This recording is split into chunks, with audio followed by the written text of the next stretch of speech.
Good morning, Believe Nation. Today's message is leverage creates wealth. Over to you, Steve Siebold.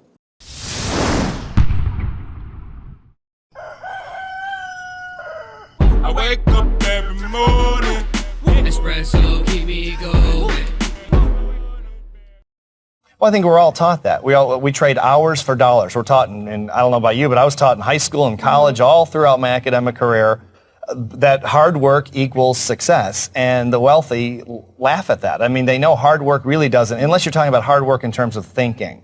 Hard work really can get you, I mean, my dad was a bricklayer here in Chicago most of his life, and he worked really hard and he made a good living, but certainly was never wealthy because hard work typically doesn't, hard physical work especially, doesn't equate to wealth. Yeah. Leverage creates wealth. And how do rich people use leverage, and how do they use their thought process to get rich? Well, they leverage everything. It's one of the greatest lessons I ever learned from the wealthy in the last 26 years of interviews. They leverage their education, their contacts, their knowledge, their money. They leverage everything to help them build greater wealth.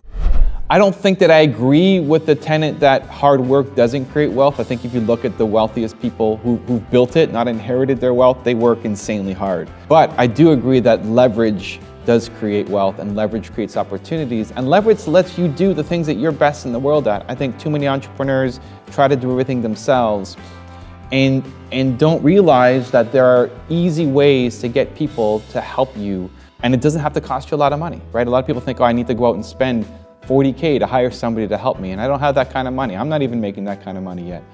It's one, you can hire people part-time. It's two, if you are standing for something important, have a powerful mission, you can get people on board who want to join you because they love what you're all about.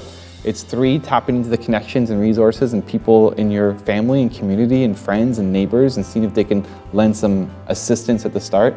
It's just getting out of the mindset that you have to do everything yourself. As long as you try to do every single thing yourself in the business, one, you'll never get to where you want to go because you're doing a bunch of stuff that you're not good at, have no intention to be good at, but you just kind of grind your way through it.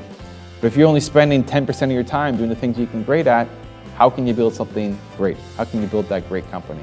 And so as soon as you can get into that mindset of I need to build a team, I need to have people around me to support what I'm weak at, that's when you start to create real leverage and build something that matters.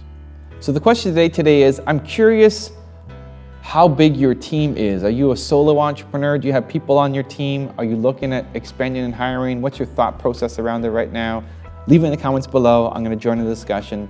Thank you guys so much for watching. Have an amazing day. Continue to believe, and I'll see you again tomorrow morning for another shot of Espresso. I wake up every morning.